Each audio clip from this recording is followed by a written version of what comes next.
Previously on Kevin's commentary on comics. Let's talk about CW's The Flash. I'm going to throw up a spoiler alert right here because I am going to talk about some of the things that have happened. The basics of the show are pretty simple. They've stuck pretty close to the comic book origin. Before I get too far into this, it should be noted that as a child, Barry Allen witnessed the murder of his mother by a Yellow Flash. About the supporting characters outside of Barry Allen. First, you have Detective Jill West, Iris West, who's played by Candice Patton, and she is very hot. Ramon is the alter ego to a character known as Vibe, who has, Vibe in the comics, is the alter ego for a villainess known as Killer Frost. What's interesting is the fusion between Ronnie Raymond and Dr. Martin Stein.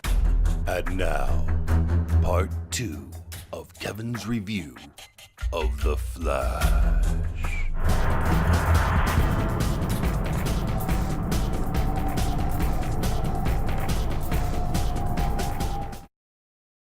So finally we have Dr. Wells. Who is this guy? He's always been a bit of a mystery right from the start of the show. He's in a wheelchair, and then I think by the end of the first episode, or maybe the second episode, we see him walking around and reading newspapers from the future. What's going on? Even more, we eventually find out that he is indeed wearing the yellow suit and does have super speed. But is he actually the man in the yellow suit? He's a man in the yellow suit, but is he the man? I don't know. I'm not convinced that he is.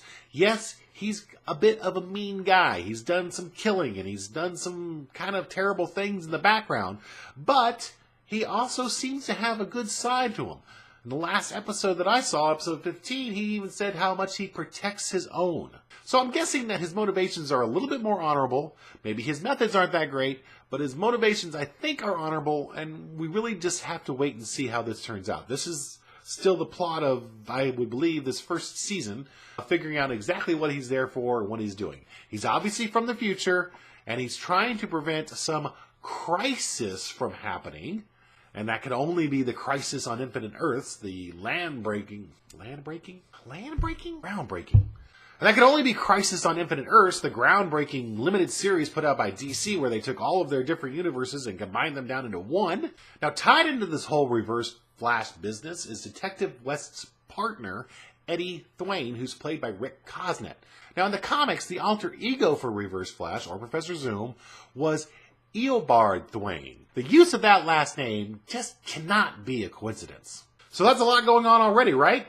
Well, hold on, folks. We still haven't gotten into the Flash's Rogues Gallery. That is another thing that the Flash show is doing beautifully in bringing these guys out. Sure, it's kind of Rogue of the Week bit, but, you know, it is still a TV show and you've got to have some sort of formula to it. So the Rogues Gallery actually fits in nice to this formula because you have a different villain pretty much every episode, some of them coming back, some of them not. So let's run through the villains we've seen so far.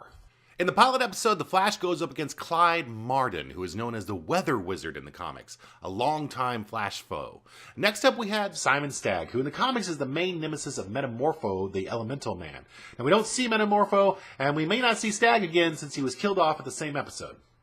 Next, we had Danton Black, who can make multiple copies of himself.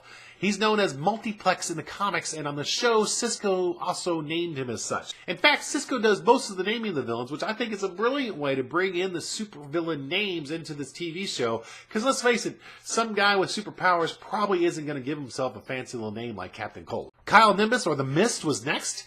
And then we had the best villain so far, Leonard Snart, or Captain Cold, who was played admirably by Wentworth Miller of Prison Break fame.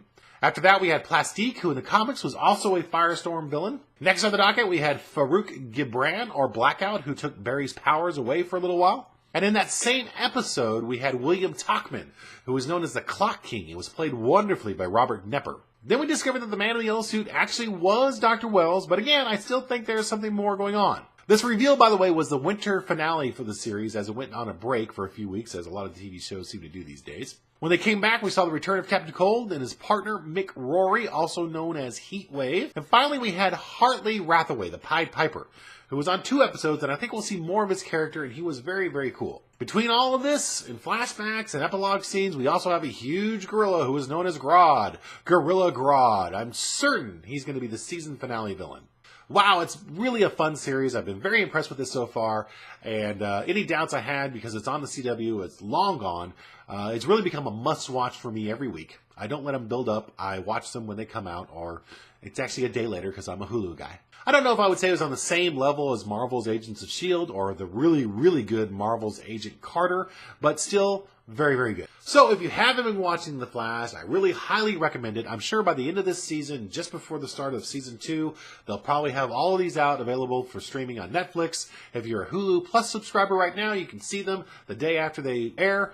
That's how I watch them. And, you know, it does make me want to check out the Arrow, because if the Arrow is as good as the Flash has been, then I might actually like it, even if I'm not a huge Green Arrow fan. We'll revisit the Flash in the future.